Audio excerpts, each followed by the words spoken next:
ಸಾರ್ವಜನಿಕ ಸ್ಥಳದಲ್ಲಿ ವ್ಯಕ್ತಿಯಿಂದ ಅಸಭ್ಯ ವರ್ತನೆ ಕಾಂಗ್ರೆಸ್ ನಾಯಕರದ್ದು ಎಡಬಿಡಂಗಿ ನೀತಿ ಅಂದಿದ್ಯಾರು ಆರ್ಥಿಕ ತಜ್ಞ ಸಿದ್ದರಾಮಯ್ಯ ಸುಳ್ಳು ಹೇಳುತ್ತಿದ್ದಾರೆಂದು ಸಿಟಿ ರವಿ ವಾಗ್ದಾಳಿ ಇಂತಹ ಬ್ಲಾಕ್ ಮೇಲ್ಗೆ ನಾನು ಬಗ್ಗಲ್ಲವೆಂದು ಎಚ್ಡಿ ರೇವಣ್ಣ ಗುಡುಗು ಇದೆಲ್ಲವನ್ನ ನೋಡೋಣ ಪ್ರಮುಖ ಸುದ್ದಿ ನ್ಯೂಸ್ ಟಾಪ್ 9 ನಲ್ಲಿ ಬೆಂಗಳೂರಿನ ಎಚ್ಬಿಆರ್ ಲೇಔಟ್ನಲ್ಲಿ ವ್ಯಕ್ತಿಯೊಬ್ಬ ಅಸಭ್ಯವಾಗಿ ವರ್ತಿಸಿದ್ದಾನೆ. ಸಾರ್ವಜನಿಕ ಸ್ಥಳದಲ್ಲಿ ಮಹಿಳೆಯರು ಮಕ್ಕಳ ಮುಂದೆನೇ ವ್ಯಕ್ತಿ ಅಸಭ್ಯವಾಗಿ ವರ್ತಿಸಿದ್ದಾನೆ. ಆರೋಪಿ ವಿರುದ್ಧ ಕ್ರಮ ಕೈಗೊಳ್ಳುವಂತೆ ಸ್ಥಳೀಯರು ಟ್ವೀಟ್ ಮೂಲಕ ಪೊಲೀಸರಿಗೆ ದೂರು ನೀಡಿದ್ದಾರೆ. ಹತ ಮಹಿಳೆಯರು ಮಕ್ಕಳು ಮನೆಯಲ್ಲೇ ಸುರಕ್ಷಿತವಾಗಿರುವಂತೆ ಪೊಲೀಸರು ಮನವಿ ಮಾಡಿದ್ದಾರೆ.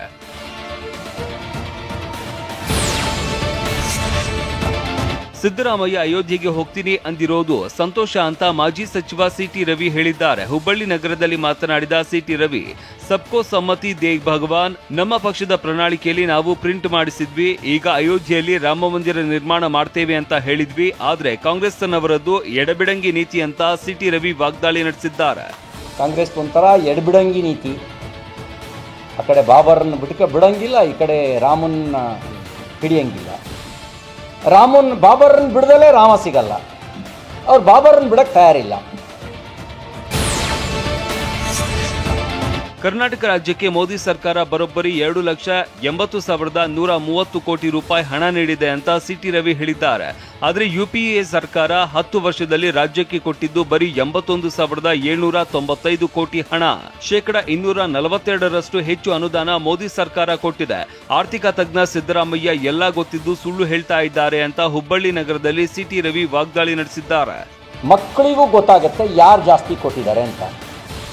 ಆರ್ಥಿಕ ತಜ್ಞರಾಗಿರುವಂಥ ಸಿದ್ದರಾಮಯ್ಯನವ್ರಿಗೆ ಗೊತ್ತಾಗದೇ ಇದ್ದರೆ ನನಗನ್ಸುತ್ತೆ ಎಲ್ಲ ಗೊತ್ತಿದ್ದು ಸುಳ್ಳು ಹೇಳ್ತಿದ್ದಾರೆ ಅಂತ. ಅಷ್ಟು ಲೆಕ್ಕ ಗೊತ್ತಿಲ್ಲದೆ ಇರೋರು ಅಲ್ಲ ಅವರು. ನಾನು 40 ವರ್ಷ ರಾಜಕೀಯ ಮಾಡಿದ್ದೇನೆ, ಇಂತಹ ಬ್ಲಾಕ್ ಮೇಲ್ಗೆ ಹೆದರಲ್ಲ ಅಂತ ಎಚ್ಡಿ ರೇವಣ್ಣ ತಿರುಗೇಟು ನೀಡಿದ್ದಾರೆ. ಕಳೆದ 2 ದಿನಗಳ ಹಿಂದೆ ವಕೀಲ ಹಾಗೂ ಬಿಜೆಪಿ ಮುಖಂಡ ದೇವರಾಜೇಗೌಡ ಎಚ್ಡಿ ರೇವಣ್ಣ ಮತ್ತು ಕುಟುಂಬದ ಮೇಲೆ ಗಂಭೀರ ಆರೋಪ ಮಾಡಿದ್ರು.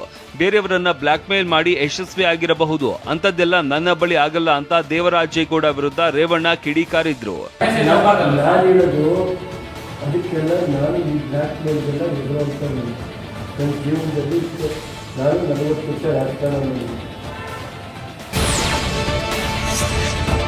ಹಾವೇರಿ ಜಿಲ್ಲೆ ಹಾನಗಲ್ನಲ್ಲಿ ಮಹಿಳೆ ಮೇಲೆ ಗ್ಯಾಂಗ್ರೇಪ್ ಪ್ರಕರಣ ಭಾರೀ ಸಂಚಲನ ಮೂಡಿಸಿದೆ. ಮಹಿಳಾ ಸಾಂತ್ವನ ಕೇಂದ್ರದಲ್ಲಿ ಇರುವ ಸಂತ್ರಸ್ತೆಯನ್ನ ನಿನ್ನೆ ಹಾವೇರಿ ಬಿಜೆಪಿ ನಿಯೋಗ ಭೇಟಿ ಮಾಡಿತ್ತು. ಇವತ್ತು ಕೂಡ ಬಿಜೆಪಿ ನಿಯೋಗ ಭೇಟಿ ಮಾಡಲಿದೆ. ಬಿಜೆಪಿ ರಾಜ್ಯ ಮಹಿಳಾ ಮೋರ್ಚಾದ ಅಧ್ಯಕ್ಷೆ ಕೆ ಮಂಜುಳಾ, ಭಾರತಿ ಶೆಟ್ಟಿ ಹಾಗೂ ಮಾಳವಿಕಾ ಭೇಟಿಯಾಗಿ ಧೈರ್ಯ ತುಂಬಲಿದ್ದಾರೆ. ಇನ್ನು ಮಾಜಿ ಸಿಎಂಗಳಾದ ಬಿಎಸ್ವೈ ಬೊಮ್ಮಾಯಿ, ಮಾಜಿ ಸಚಿವ ಈಶ್ವರಪ್ಪ ಕೂಡ ಸಂತ್ರಸ್ತೆಗೆ ಧೈರ್ಯ ತುಂಬುವ ಸಾಧ್ಯತೆ ಇದೆ ಎನ್ನಲಾಗಿದೆ.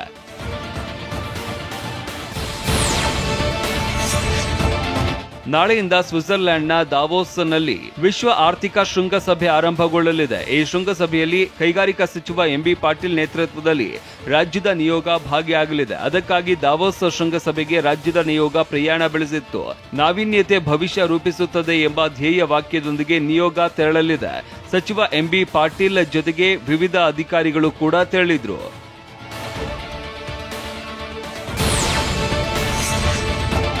ಅನ್ನಭಾಗ್ಯ ಸೇರಿದಂತೆ ವಿವಿಧ ಭಾಗ್ಯಗಳನ್ನು ನೀಡಿರುವ ಸಿಎಂ ಸಿದ್ದರಾಮಯ್ಯಗೆ ದಾಸೋಹ ರತ್ನ ಪ್ರಶಸ್ತಿ ನೀಡಿ ಗೌರವಿಸಲಾಯಿತು. ಬಾಗಲಕೋಟೆ ಜಿಲ್ಲೆಯ ಹುನಗುಂದ ತಾಲೂಕಿನ ಕೂಡಲ ಸಂಗಮದಲ್ಲಿ ನಡೆದ 37ನೇ ಶರಣ ಮೇಳದಲ್ಲಿ ಸಿಎಂ ಸಿದ್ದರಾಮಯ್ಯಗೆ ಪ್ರಶಸ್ತಿ ಪ್ರದಾನ ಮಾಡಲಾಯಿತು. ಬಸವ ಧರ್ಮ ಪೀಠದ ಗಂಗಾ ಮಾತೆ ಮಾದೇಶ್ವರ ಶ್ರೀಗಳು ಸಿಎಂರನ್ನ ಸನ್ಮಾನಿಸಿದ್ರು.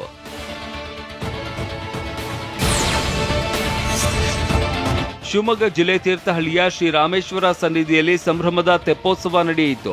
ಈ ಮೂಲಕ ವೈಭವದ ಎಳ್ಳು ಅಮಾವಾಸ್ಯೆ ಜಾತ್ರೆಗೆ ತೆರೆ ಎಳೆಯಲಾಯಿತು. ಶ್ರೀ ದೇವರ ಪಲ್ಲಕ್ಕಿ ಉತ್ಸವ ಮೂರ್ತಿ ತೆಪ್ಪದಲ್ಲಿ ಇರಿಸಿ ತುಂಗಾ ನದಿಯಲ್ಲಿ ಉತ್ಸವ ಮಾಡಲಾಯಿತು. ದೇವಸ್ಥಾನದ ಸಂಚಾಲಕ ಸೊಪ್ಪುಗುಡ್ಡೆ ರಾಘವೇಂದ್ರ ನೇತೃತ್ವದಲ್ಲಿ ನಡೆದ ತೆಪ್ಪೋತ್ಸವದಲ್ಲಿ ಸಂಸದ ಬಿವೈ ವಿಜಯೇಂದ್ರ, ಶಾಸಕ ಆರಗ ಜ್ಞಾನೇಂದ್ರ, ಮಾಜಿ ಸಚಿವ ಕಿಮ್ಮನೆ ರತ್ನಾಕರ್ ಭಾಗಿಯಾಗಿದ್ರು.